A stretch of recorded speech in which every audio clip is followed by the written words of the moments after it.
Hi everyone! So I thought I would do a really quick video explaining explaining two ways that help me remember whether a sign is feminine or masculine, okay? So if you don't know me in real life, I do tarot readings, like daily tarot readings from my friends in Indonesia. And I'm sorry, that was my cat. And for like the past 2 days or so, I have just been going on and on and on about like an unruly masculine energy just wreaking havoc all over the place. And so one of my friends WhatsApped me and she was like, well, is my sign masculine or feminine? And so I thought I would do this video explaining how you can tell if a sign contains more masculine or feminine energy. Like obviously everybody is yin and yang, everybody has both, but some signs have more masculine energy and some have more feminine energy. And so how I okay, so the most common way people memorize whether a sign is masculine or feminine is obviously to look at the elements. Just let me zoom in. Okay, so I'm really sorry about my messy nails. Isn't this just so Mercury, so Gemini? Anyway, I was just experimenting with some nail polish I got in Japan, but this is more important, so I just went on and did it. So obviously the first way to determine whether a sign is feminine or masculine is based on their classical elements. So if they're earth or water, then they are feminine. Okay. And if they're air or fire,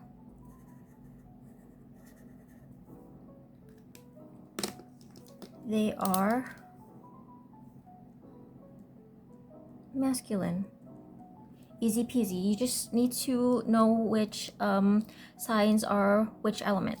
If you're Indonesian, it's even easier for you to remember because okay, in Bahasa Indonesian, in Bahasa Indonesia, the Indonesian language, earth. I'm sorry. Earth is tanah. In the element, because I know the planet Earth is called Bumi, but in Indonesia, as Earth as in the element is tanah, and water is air. Now, when you combine tanah and air into a phrase, it's literally a synonym for Ibu Pertiwi, which literally means motherland.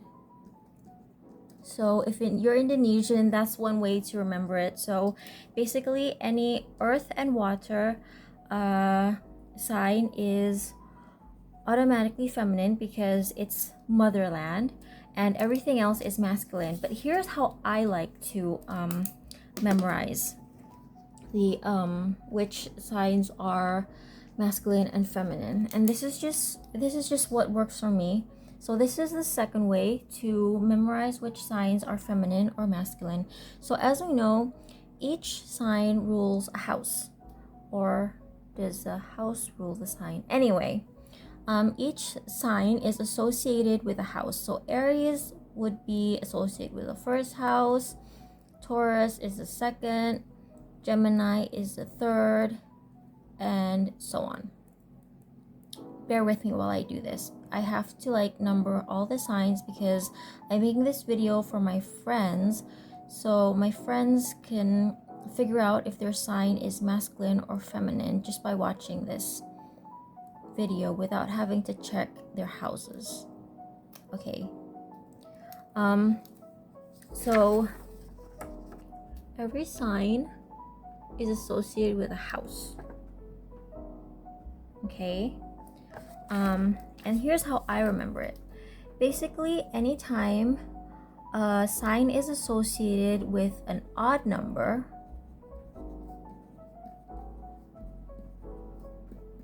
then it is a masculine sign. Ooh. And anytime a sign is associated with an even numbered house,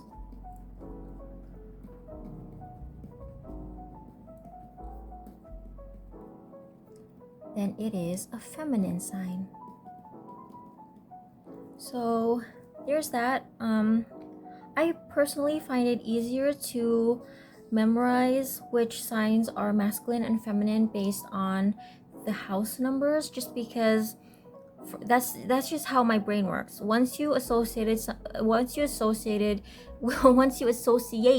something with a number, it just clicks for me. But it's obviously different for everyone. And also, extra tip, if you're struggling to remember what your tarot cards mean, you can always do it like I do.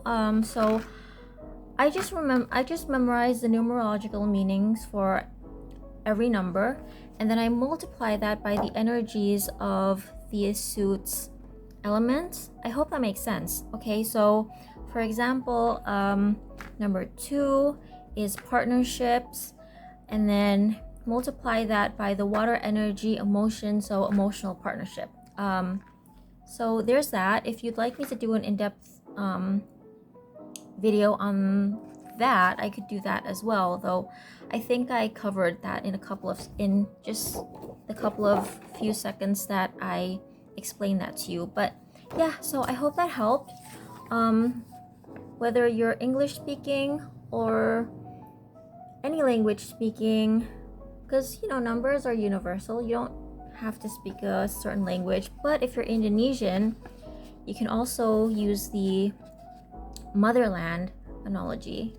Well, it's not an analogy, it's just word association. You can use the motherland word association, and yes, the word for water is air. It's spelled the same way with air, which can be a little confusing, but whatever. So I hope that helped. Let me know if there's anything I missed, if I got anything wrong. I'm still learning too. So thanks for watching. Bye. Anyway, I totally get it if people find the first method more easy to help them memorize which signs are whether they're masculine or feminine.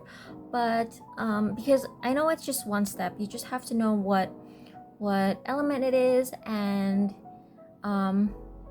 you know whether it's masculine or feminine. Whereas the second method is 2 steps. First, you need to associate with a house number and then determine whether the number is odd or even.